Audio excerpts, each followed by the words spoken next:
Bismillahirrahmanirrahim. Assalamualaikum warahmatullahi wabarakatuh. Bihamdillahi wassalatu wassalamu ala rasulillah wa ala alihi wa sahbihi wa mawalah wa la hawla wa la quwata illa billahi wa ba'du. Alhamdulillah, segala puja dan puji hanya milik Allah subhanahu wa ta'ala. Tentunya salawat iringan salam kita hadiahkan kepada Rasul kita, Nabi besar Muhammad sallallahu alaihi wa ala alihi wasallam. Ma'asyiral muslimin, para pendengar dan para pemirsa di manapun Anda berada. Alhamdulillah, di pagi hari ini Allah subhanahu wa ta'ala masih melimpahkan nikmatnya kepada kita sehingga kita bisa bertalabul ilmi di pagi hari ini. Pembahasan yang kita akan bahas di pagi hari ini akan membahas tentang syafaat al-udhma, syafaat besar yang merupakan kekhususan Rasul kita Nabi besar Muhammad sallallahu alaihi wasallam kepada umatnya yang tidak diberikan para nabi dan rasul yang lain. Ma'asyiral muslimin yang dimuliakan Allah subhanahu wa ta'ala. Syafaat itu artinya adalah talabul khair lil ghair. Mencari kebaikan kepada orang lain. Karena pada hari kiamat, manusia tidak bisa langsung meminta kepada Allah subhanahu wa ta'ala. Melainkan mereka harus mencari perantara demi kebaikan mereka kepada Allah subhanahu wa ta'ala. Dan di antara salah satu perantara yang menyelamatkan manusia pada hari kiamat adalah para nabi dan juga para rasul. Selain tentunya para malaikat, para ulama, para syuhada, orang-orang saleh satu dengan yang lainnya, dan begitu seterusnya. Ma'asyiral muslimin yang dimuliakan Allah subhanahu wa ta'ala. Kita tahu bahwa kondisi pada hari kiamat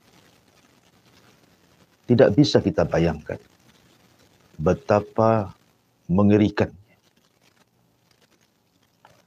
Sampai-sampai Ummul Mukminin Aisyah radhiyallahu anha ketika bertanya kepada Nabi sallallahu alaihi wasallam soal hadis yuhsyaruna yaumal qiyamah khufatan uratan ghurlan buhman. Pada hari kiamat manusia akan dikumpulkan dalam kondisi tanpa beralas kaki, telanjang, bulat tanpa sehelai pakaian. Dan akan dibangkitkan sama sekali tidak dikhitan dan tidak membawa harta di badan. Ketika Aisyah radhiyallahu anha mengatakan, "Ya Rasulullah, kalau semua orang tidak berpakaian baik laki-laki dan perempuan, bagaimana dengan aurat kami?"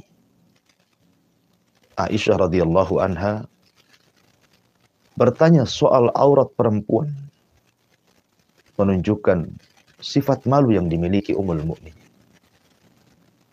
Bagaimana dengan aurat kami para wanita yang akan dipandang oleh kaum laki-laki pada hari kiamat, karena semua tidak memiliki pakaian.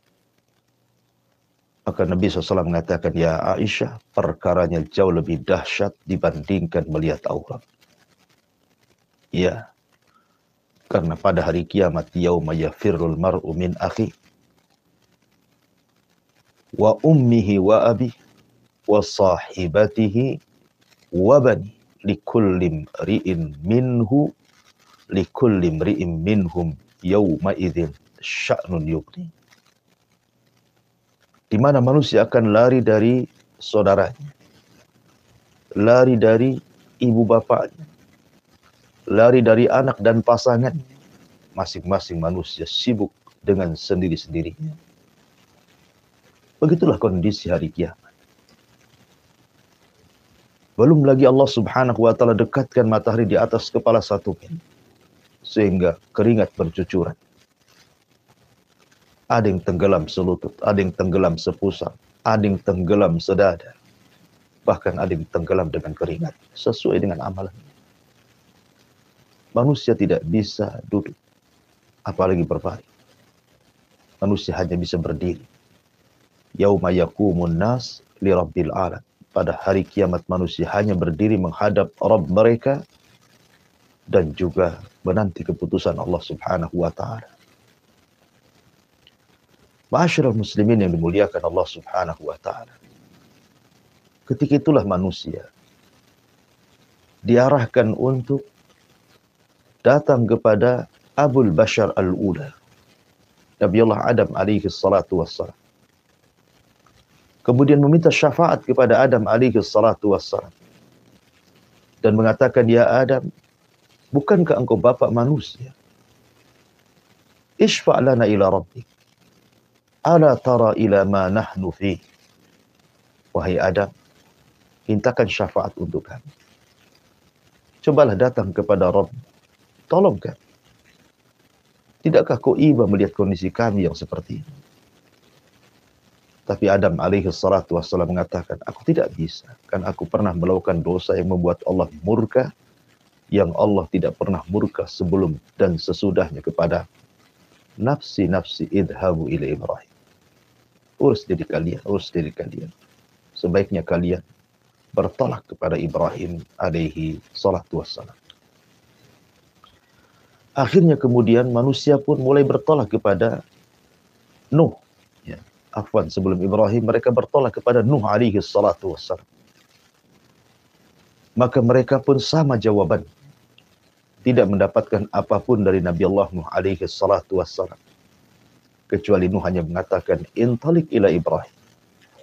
Coba kalian pergi menuju Nabi Ibrahim. Maka mereka pun bertolak kepada Ibrahim alaihi salatu wassalam. Meminta syafaat.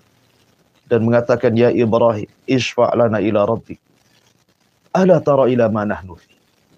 Wahai Ibrahim, mintalah kepada Rabb agar kami mendapatkan syafaat. Tidakkah kau ibu melihat kondisi kami? Tapi Ibrahim juga mengatakan, aku tidak bisa. Sebaiknya kalian bertolak kepada Nabi Musa. Maka manusia pun kemudian pergi menemui Nabi Musa alaihi salatu wassalam. Tapi jawaban Nabi Musa alaihi salatu wassalam pun kurang lebih dengan jawaban para nabi sebelumnya. Dan mengatakan, nafsi, aku tidak bisa. Urus diri kalian. Sebaiknya coba kalian bertolak kepada Nabi Isa bin Maryam. Maka manusia pun bertolak menemui Isa ibnu Maryam. Akhirnya kemudian Isa pun tidak menyebutkan alasannya. Tidak menyebutkan uzurnya. Tapi Isa mengatakan, sebaiknya kalian datang kepada Muhammad sallallahu alaihi wasallam, Nabi kita. Maka manusia diarahkan menuju Nabi kita. Kemudian Nabi sallallahu alaihi wasallam melihat manusia yang begitu banyak. Sejak Adam sampai manusia yang terakhir mati dengan trompet sangkakala Israfil berkumpul di padang mahsyar. Kemudian Rasul mengatakan, analah. Kan ku coba. Akhirnya kemudian Nabi SAW diilhamkan Allah Subhanahu wa ta'ala untuk sujud di bawah arsy Allah Subhanahu wa ta'ala.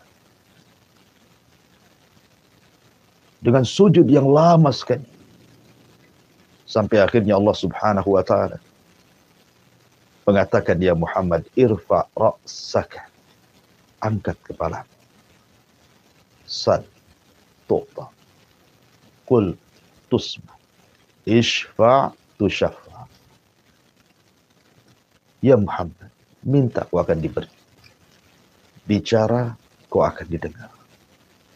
Mintalah syafaat. Aku akan beri kau syafaat. Maka Nabi SAW tiba-tiba teringat umatnya. dan mengatakan ummati, ummati. Ya Allah, umatku, umat. Di antara mereka ada yang masuk neraka. Bisakah kau selamatkan mereka? Maka Allah Subhanahu wa taala mengatakan, ya Muhammad, kalau begitu intalik, pergilah. Faman wajada min ummatika habbata sya'irin aw burrin min iman fa akhrijhu minan nar. Cari umat. Maka siapapun yang kau dapati dari umatmu memiliki sebiji gandum dari keimanan, keluarkan mereka dari api neraka. Kemudian Nabi SAW mengatakan, apakah engkau membatasi berapa jumlah mereka ya Rabb? Maka Allah mengatakan tidak. Sebanyak mungkin kau selamatkan umatmu yang memiliki sebiji gandum dari keimanan, keluarkan mereka dari api neraka. Maka Nabi SAW kemudian menyelamatkan umatnya memiliki sebiji gandum dari keimanan. Tapi Nabi SAW tidak puas. Nabi SAW kemudian menghadap Allah Subhanahu wa taala kembali, kemudian sujud dengan sujud yang lama. Kemudian Allah Subhanahu wa taala katakan, irfa ra'saka ya Muhammad, angkat kepalamu wahai Muhammad. Sal tu'ta, kul tusma, isfa' tusyaffa. Minta, kau diberi. Katakan, kau didengar. Mintalah syafaat, aku akan beri kau syafaat. Maka Rasul kembali mengatakan, ummati, ummati. Ya Rabb, umatku, umatku. Di antara mereka ada yang masih masuk neraka. Maka Allah Subhanahu wa taala mengatakan, kalau begitu intalik, pergilah, jumpai umatmu. Man kana fi qalbihi mithqala habbati min khardalin minal iman fa akhrijhu minan nar. Kalau begitu pergilah wahai Muhammad, temui umatmu. Maka siapapun di antara umatmu yang memiliki iman sebiji atom, keluarkan mereka dari neraka. Kemudian Rasul mengatakan, berapa jumlah mereka ya Rabb? Maka Allah mengatakan, sebanyak-banyaknya. Maka Nabi SAW menemui umatnya dan menyelamatkan orang-orang yang sudah divonis masuk neraka, yang memiliki sebiji atom dari keimanan, maka Rasul mengeluarkan mereka. Cukup sampai di sini? Tidak. Nabi SAW masih sayang dengan umatnya. Nabi SAW kemudian sujud kembali. Dengan sujud yang lama. Kemudian Allah Subhanahu wa ta'ala katakan kembali, irfa ra'saka ya Muhammad. Sal tu'ta. Kul tusma. Ishfa' tusyaffa. Angkat kepalamu wahai Muhammad. Minta, kau diberi. Katakan, kau didengar. Mintalah syafaat, kau beri syafaat.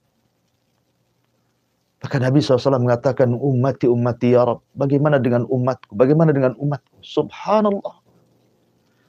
Bagaimana Nabi SAW khawatir dengan umatnya. Nabi SAW tidak mau kalau seandainya ada umatnya yang masuk neraka. Maka Allah Subhanahu wa ta'ala kalau begitu, intalik, pergilah, temui umatmu. Faman wajada minhum adna, adna, adna. Maka barang siapa yang kau dapati dari mereka ada keimanan yang lebih rendah, lebih rendah, lebih rendah, min habbati khardalin, dari biji atom, fa akhrijhum minan nar. Kau keluarkan mereka dari api neraka. Maka Nabi SAW kemudian pergi dan menyelamatkan orang yang lebih kecil, lebih kecil, lebih kecil lagi dari biji atom di hati-hati umat yang memiliki keimanan. maka Nabi SAW mengeluarkan mereka dari api neraka. Cukup sampai di sini? Tidak. Nabi SAW tetap sujud. Sehingga Allah Subhanahu wa Ta'ala mengatakan, angkat kepalamu. Katakan kau didengar. Minta kau diberi. Mintalah syafaat, ku beri kau syafaat. Akhirnya kemudian Nabi SAW mengatakan, ummati, ummati. Ya Rabb, umatku, umatku gimana? Aku minta kepadamu ya Rabb, keluarkan di antara umatku yang mereka mengucapkan kalimat La ilaha illallah. Maka Allah Subhanahu wa Ta'ala mengatakan, ya Muhammad, itu bukan hakmu. Kalau itu sudah hakku, aku akan mengeluarkan dari umatmu orang yang mengucapkan kalimat La ilaha illallah. Makanya Abu Hurairah ketika bertanya soal syafaat kepada Nabi SAW, maka Rasul mengatakan, as'adun nas yaumal qiyamah bi syafaati man qala la ilaha illallah. Orang yang paling bahagia pada hari kiamat dengan syafaatku, kata Rasul, adalah orang yang mengucapkan kalimat la ilaha illallah. Ada di antara manusia yang diselamatkan oleh syafaat Rasul, umat yang sudah terlalu lama di neraka, sehingga kondisi mereka seperti mentimun kecil yang keriput, dikeluarkan dari api neraka. Ada kondisi mereka sudah menjadi arang, hitam dari atas kaki sampai, dari kaki sampai kepala, sudah tidak berbentuk lagi. Mereka keluar dari neraka. Ada juga yang kondisinya seperti sudah menjadi abu, kemudian dilempar ke sungai kehidupan. Akhirnya mereka pun tumbuh, dan mereka pun ditakdirkan masuk surga. Begitulah dahsyatnya syafaat Nabi SAW. Apakah dengan kisah yang sudah saya kisahkan, kemudian kita tidak cinta dengan Nabi SAW? Lihat kecintaan Rasul, luar biasa kepada umatnya. Tidak hendak satupun dari umatnya melainkan masuk surga. Rasul tidak rela dan tidak rela kalau seandainya umatnya masuk neraka. Sampai meminta kepada Allah Subhanahu wa Ta'ala, dari umatnya yang memiliki keimanan lebih kecil, lebih kecil, lebih kecil lagi daripada biji atom, supaya mereka jangan dimasukkan ke neraka dan diselamatkan masuk ke dalam surga. Nabi mana lagi yang lebih cinta dengan umatnya daripada Rasul kita Muhammad SAW? Lalu apa timbal balik kita kepada Rasulullah? Sudahkah kita mencintai Nabi SAW? Mengikuti sunnah Nabi SAW? Mengikuti arahan Nabi SAW? Tidak melenceng dari hidayah dan sunnahnya Nabi SAW. Sementara kita mengaku-ngaku umat Islam, umat Nabi. Tahu sejarahnya kita terhadap Nabi SAW? Ma'asyiral muslimin yang dimuliakan Allah Subhanahu wa Ta'ala, kondisi pada hari kiamat tidak bisa dibayangkan. Sehebat apapun saya atau siapapun yang menggambarkan kondisi dahsyatnya pada hari kiamat, maka kondisi hari kiamat menyelisih bayangan kita. Karena bayangan kita terbatas. Sementara kengerian pada hari kiamat itu tidak bisa dilihat mata, didengar telinga, terlintas pun tidak bisa, saking dahsyatnya. Ma'asyiral muslimin yang dimuliakan Allah Subhanahu wa Ta'ala. Ketika manusia kemudian disuruh untuk melintas di tian Siratal Mustaqim, Nabi SAW sudah berdiri di ujung titian. Kemudian mengatakan, ya Rabb salim salim. Setiap ada umatnya lewat, maka Rasul akan mengatakan, ya Allah selamatkan, selamatkan orang ini. Begitulah rasa sayangnya Nabi SAW kepada umatnya.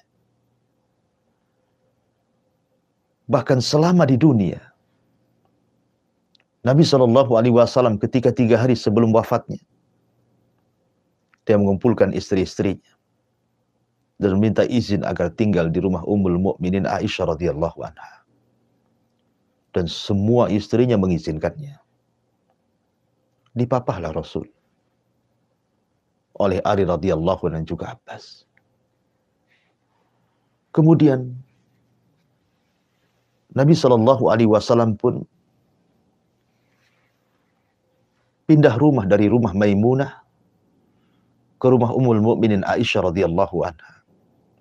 Di tengah jalan, tentu para sahabat melihat kondisi Nabi Shallallahu Alaihi Wasallam yang lunglai, lemas, karena sakit yang parah, terutama bekas racun yang pernah dimakan di Khaybar, yang dihidangkan wanita namanya Zainab bintul Harith, seorang Yahudi.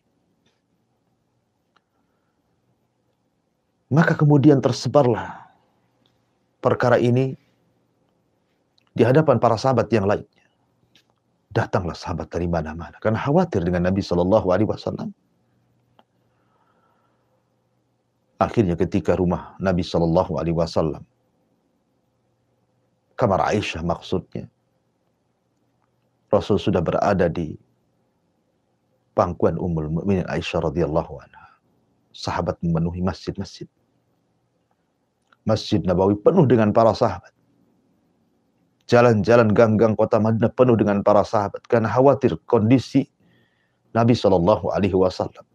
Dan sebagian para sahabat ada yang menangis, sehingga suara tangisan mereka menggemuruh dan sampai ke rumah Aisyah radhiyallahu anha. Kata Nabi Shallallahu Alaihi Wasallam, suara apa itu, hai Aisyah? Maka Aisyah radhiyallahu anha mengatakan, ka'annahum takhafuna alaik, ka'annahum yakhafuna alaika ya Rasulullah. Seolah-olah mereka khawatir dengan kondisimu, wahai Rasul. Maka Nabi SAW mengatakan, mana Ali? Mana Fadl? Angkat aku. Maka Ali radhiyallahu anhu dan Fadl pun mengangkat Rasul, menemui para sahabat. Kemudian berkhutbah. Dan itu khutbah terakhir. Setelah itu Rasul tidak pernah berkhutbah lagi. Yang ingin saya katakanlah isi khutbah Nabi. Kata Nabi SAW, inna mau'idukum ma'i laysa fid dunya, walakin mau'idukum ma'i fi haudhi. Wahai sahabatku, wahai manusia, perjumpaan kita, perjumpaan kalian denganku bukan sebatas di dunia. Tapi perjumpaan kalian dengan diriku kelak di telagaku. Subhanallah. Nabi SAW seolah-olah ingin mengatakan tenang. Bukan berarti sepeninggal diriku kalian akan berpisah selamanya denganku dan tidak akan berjumpa. Tidak. Kalian akan tetap berjumpa denganku. Kapan itu? Kata Nabi SAW, di telagaku. Dan itu bukti cinta Nabi tidak mau melepaskan dengan umatnya. Alhamdulillah, kita punya Nabi yang sangat mencintai umatnya. Nabi yang memiliki rasa rahmat, kasih sayang yang luar biasa. Laqad ja'akum rasulun min anfusikum azizun alaihi ma'anittum harisun alaikum bil mu'minina raufur rahim. Telah datang kepada kalian seorang Rasul dari jenis kalian. Amat sangat berat apa yang dirasakan umatnya kepadanya. Dan sangat bersemangat untuk memberikan hidayah kepada umatnya.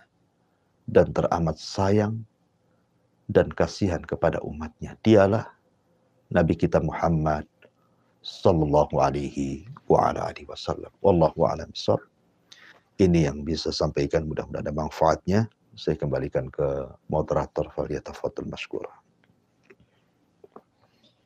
Nah, Ustaz, jazakallahu khairan Ustaz untuk ilmu yang sangat bermanfaat sekali bagi kita semua, sahabat Hang dimanapun Anda semua berada.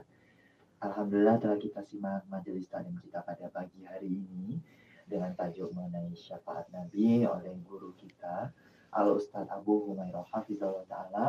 Dan kita akan menuju bagian tanya jawab sahabat Hang dimanapun Anda semua berada, yang ada di Batam, Indonesia, Malaysia, Singapura, dimanapun Anda semua berada, kaum muslimat Sahabat Han dapat menyisipkan pertanyaan berkenaan dengan penyampaian oleh Al Ustaz pada nomor redaksi Radio Ham FM Batam pada nomor 0811 7006 106. Sahabat Hang juga dapat menyisipkan pertanyaan dalam bentuk pesan singkat ataupun WhatsApp pada nomor 081 803 106 106. Baik, Ustaz, ini ada beberapa pertanyaan yang hadir. Yang pertanyaan yang pertama ini dari Bapak Abdullah. Bapak Abdullah di Batam Kota menyampaikan pertanyaan, Ustaz, mengenai sakaratul maut, Ustaz. Apakah ada tanda-tanda ataupun petunjuk bahwa orang itu meninggal dalam keadaan baik atau su'ul khotimah, atau mungkin orang itu dalam keadaan buruk ataupun disebut dengan su'ul khotimah, Ustaz? Mohon nasihat. Iya. Bismillah, alhamdulillah. Salatu wassalamu ala rasulillah amma ba'du. Apakah ada tanda-tanda saat sakaratul maut bahwa orang itu memiliki tanda husnul khotimah atau su'ul khotimah? Ya. Kita tahu bahwa Allah berfirman, waja'at sakratul maut bil haq, dzalika ma kunta minhu tahid. Maka sakaratul maut adalah sebuah hak adanya. Itulah yang membuat engkau lari darinya. Disebut sakarat karena dalam kematian itu ada rasa sakit yang tidak ada yang tahu kecuali Allah. Sakit sekali. Bahkan Nabi SAW pun merasakan sakitnya sakaratul maut itu. Kata Nabi SAW saat detik-detik ajalnya, ala wa inna lil mauti la sakarat. Ingatlah bahwa dalam kematian itu ada sakaratnya. Ada rasa sakit yang luar biasa. Tentu, rasa sakit yang dialami orang-orang yang beriman boleh jadi itu penggugur dosa akhir dia. Tapi rasa sakit yang dialami orang kafir, orang fasik, ahli maksiat, boleh jadi itu awal adab bagi dia. Nabi SAW pernah mengatakan, ada seorang hamba, jarak dia dengan sorga itu tinggal 1 hasta. Tetapi dia akhiri dengan amalan ahli nar, maka dia pun dimasukkan ke dalam neraka. Ada pula antara jarak dia dengan neraka tinggal 1 hasta. Tapi dia pun mengakhiri amalannya dengan amalan ahli jannah, ahli sorga. Maka dia tidak jadi dimasukkan ke neraka dan dimasukkan ke dalam sorga. Dari sini menunjukkan al-a'mal bi khawatimiha. Amal itu ditentukan akhirnya.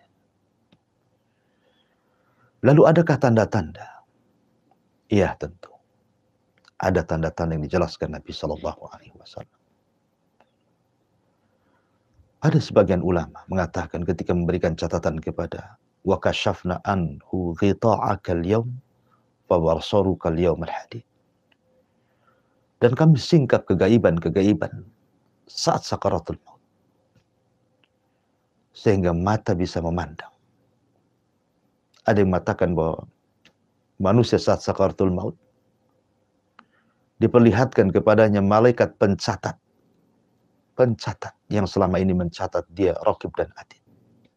Kemudian diperlihatkan catatannya.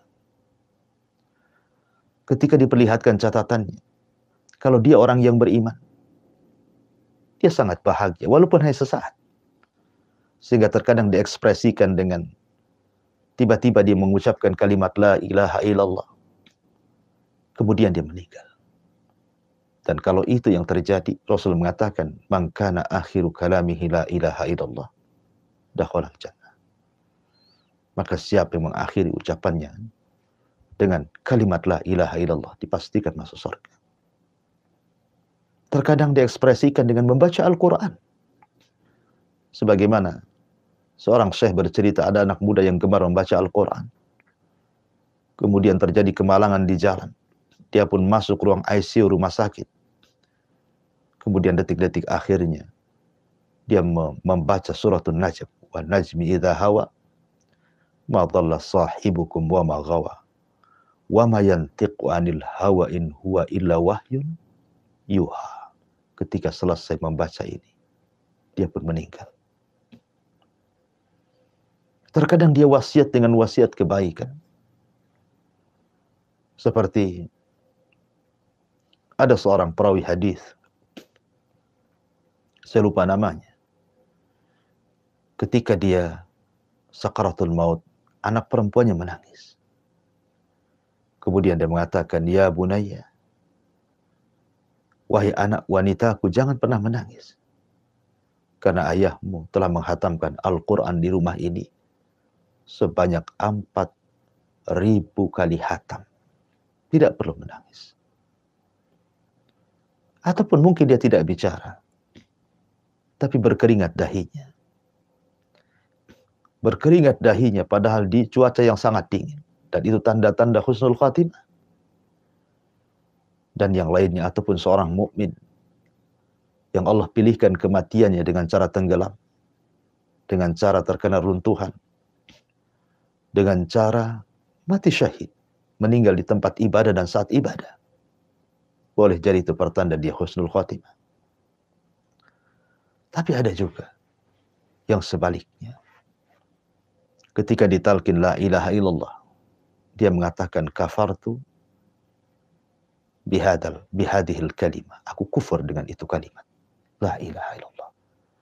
Ada orang yang seperti ini. Ketika ditalkinkan, ucapkan la ilaha illallah wa fulan, dia mengatakan kafartu bihadihil kalimah. Aku kufur dengan kalimat itu. Su'ul khatimah.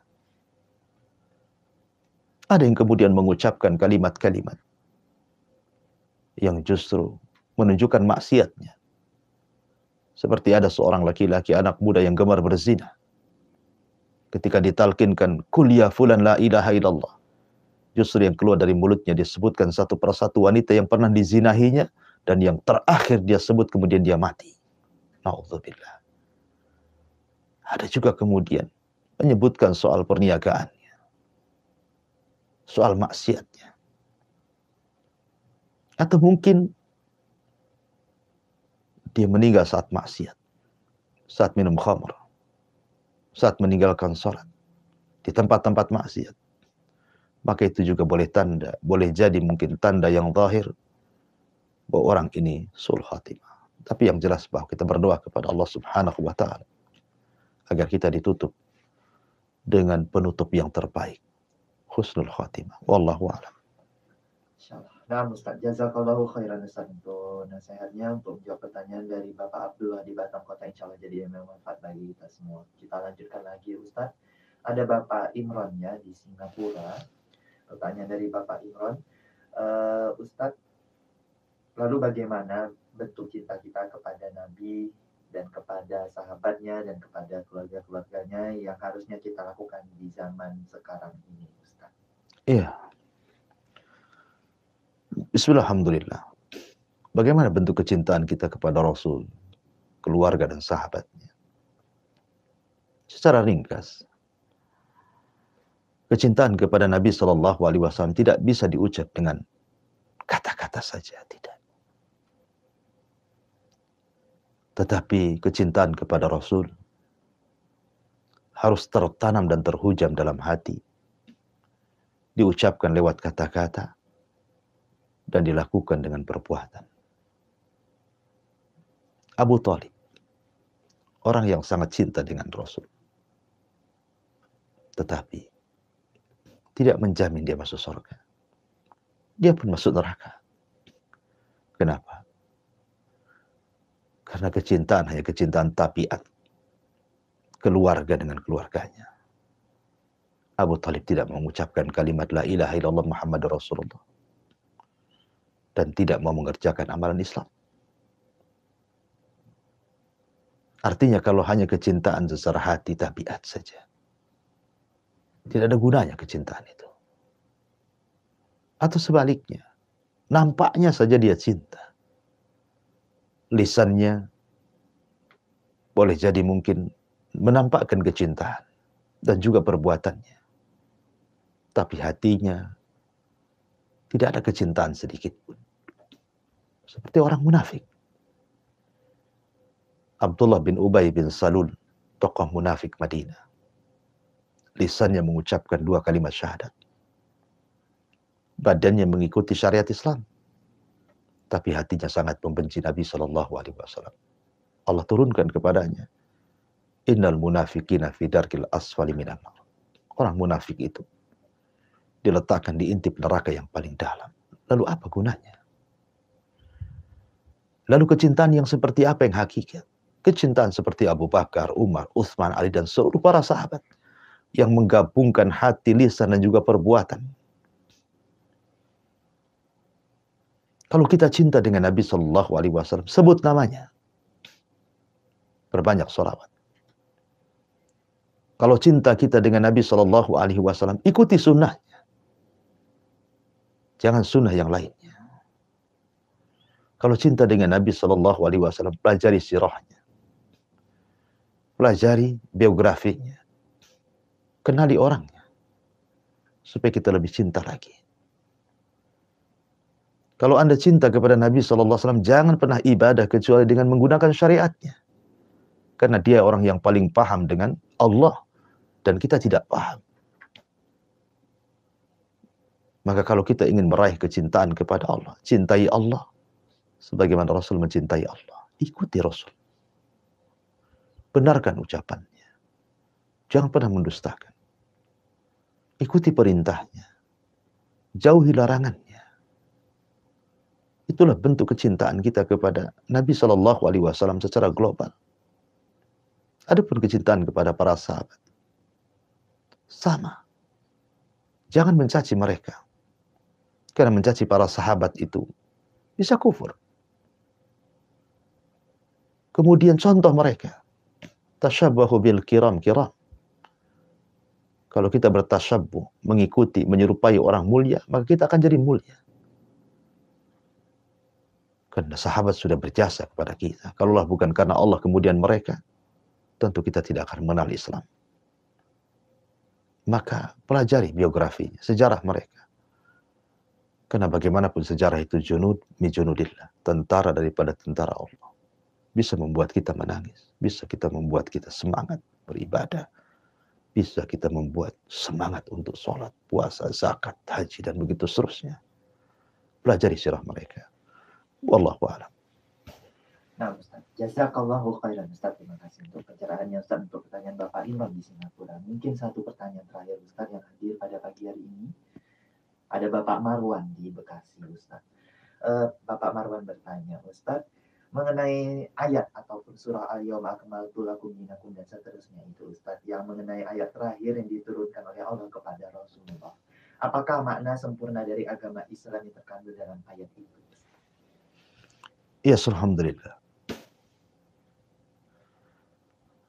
Ayat surah Al-Maidah ayat 3, Al-Yawma akmaltu lakum dinakum wa atmamtu alaikum ni'mati wa raditu lakumul Islam madina. Ayat ini turun ketika Nabi SAW sedang melaksanakan Hajjatul Wada. Haji perpisahan. Dan ayat ini adalah karunia yang besar bagi umat Islam. Sampai-sampai seorang Yahudi pernah mengatakan kepada Salman Al-Farisi, ya Salman, apakah kami bangsa Yahudi, kalau seandainya diturunkan ayat semisal itu, maksudnya al-yawma akmaltu lakum dinakum, tentu kami akan jadikan hari turunnya ayat itu sebagai Id, hari ulang tahun kami. Karena mulianya ayat itu. Adapun makna secara umum ayat itu adalah menilik dari perkataan Imam Malik, Imam Darul Hijrah. Apa kata Imam Malik? Malam yakun yauma idzin dinan fala yakunu al yauma dina. Sesuatu yang tidak dianggap agama pada masa itu, maksudnya masa Rasul dan para sahabat, jangan pernah dianggap agama hari ini. Sesuatu yang tidak dianggap agama pada masa itu, jangan pernah menganggap hari ini sebagai agama. Artinya, agama itu sudah ditentukan oleh Allah dan Rasul-Nya. dan sudah sempurna. Tidak perlu membuat hal yang baru dalam agama. Kata Abdullah bin Mas'ud radhiyallahu anhu, ittabi'u wa la tabtadi'u faqad kufitum. Ikut saja, jangan buat-buat, itu sudah cukup bagi kalian. Wallahu a'lam bishawab. Saya kembalikan ke moderator. Nah, Ustaz, jazakallahu khairan Ustaz untuk jawaban untuk pertanyaan dari Bapak Marwan di Bekasi, Ustaz. Ada satu soalan terakhir ini, Ustaz. Kalau ini yang paling terakhir, ini dari salah seorang Bapak Ibu di Batam Kota. Ustaz ingin bertanya, Ustaz, apakah ada doa-doa khusus untuk mendapatkan syafaat Nabi Muhammad, Ustaz? Mohon nasihatnya. Iya, alhamdulillah. Secara umum, kalau Anda ingin mendapatkan syafaat Nabi Shallallahu Alaihi Wasallam, perbanyak salawat. Perbanyak salawat kepada Rasulullah, terutama di hari Jumat. Yang kedua, jangan lupa membaca doa setelah azan. Allahumma Rabb hadhihi da'wati tamah wassalatil qa'imah ati Muhammadanil wasilata wal fadilah wab'athu maqaman mahmudan lati wa'atta innaka la tukhliful mi'ad. Kata Nabi SAW, siapa yang membaca doa selepas adzan maka dia berhak mendapatkan syafaat. Yang ketiga, terus mengikuti sunnah Nabi. Karena orang-orang yang tidak akan menerima, bahkan tidak akan meminum dari telaga Rasul, itu karena mereka jauh daripada petunjuk dan sunnah Nabi Sallallahu Alaihi Wasallam. Artinya, biasakan beramal sesuai dengan sunnah. Maka itu sebab terbesar kita mendapatkan syafaat Nabi Sallallahu Alaihi Wasallam. Adapun doa khusus, wallahu a'lam, saya tidak tahu. Tapi doa-doa secara umum tadi, berbanyak salawat, kemudian doa selepas azan, kemudian mengikuti sunnah Nabi Sallallahu Alaihi Wasallam. Dan ingat, jangan pernah mendustakan syafaat. Karena ada 4 atau 5 kelompok yang tidak akan dapat syafaat pada hari kiamat. Siapa mereka? Satu orang yang suka melaknat, suka mencela. Terkadang marah sedikit, umpatan yang dikeluarkan, binatang yang disebutkan, kata-kata kotor dan kasar yang dikeluarkan. Orang yang suka la'an, kata Rasul, la yakunu la'anun syufa'a yaumil qiyamah. Orang yang suka melaknat, mereka tidak dapat syafaat. Kemudian yang kedua, orang yang mendustakan syafaat, mereka tidak akan dapat syafaat. Kemudian yang ketiga, imam yang zalim, pemimpin yang zalim, mereka tidak dapat syafaat. Kemudian orang yang melakukan bid'ah dalam Islam, perbuatan yang tidak diajarkan dalam Islam, maka mereka pun tidak akan mendapatkan syafaat Nabi Sallallahu Alaihi Wasallam. Dan yang terakhir, orang-orang yang tidak akan mendapatkan syafaat Nabi Sallallahu Alaihi Wasallam adalah mereka orang-orang yang jauh daripada sunnah Nabi Sallallahu Alaihi Wasallam. Tidak pernah bersolawat, tidak mengikuti sunnahnya, tidak mengikuti petunjuknya. Mereka menyimpang, keluar dari Islam. Maka mereka tidak akan dapat syafaat dari Nabi Sallallahu Alaihi Wasallam. Wallahu a'lam bishawab. Ini yang bisa sampaikan. Saya kembalikan ke moderator. Falyatafadhal mashkura. Insyaallah. Nah, Ustaz, jazakallahu khairan Ustaz untuk jawaban untuk pertanyaan saya tadi dari Bapak Ibu Bapak dari Batam Kota. Insyaallah jadi bermanfaat bagi kita semua, kaum muslimin dan muslimat, sahabat Ham. Jazakumullahu khairan wa barakallahu fikum untuk penyimpanan sahabat Ham.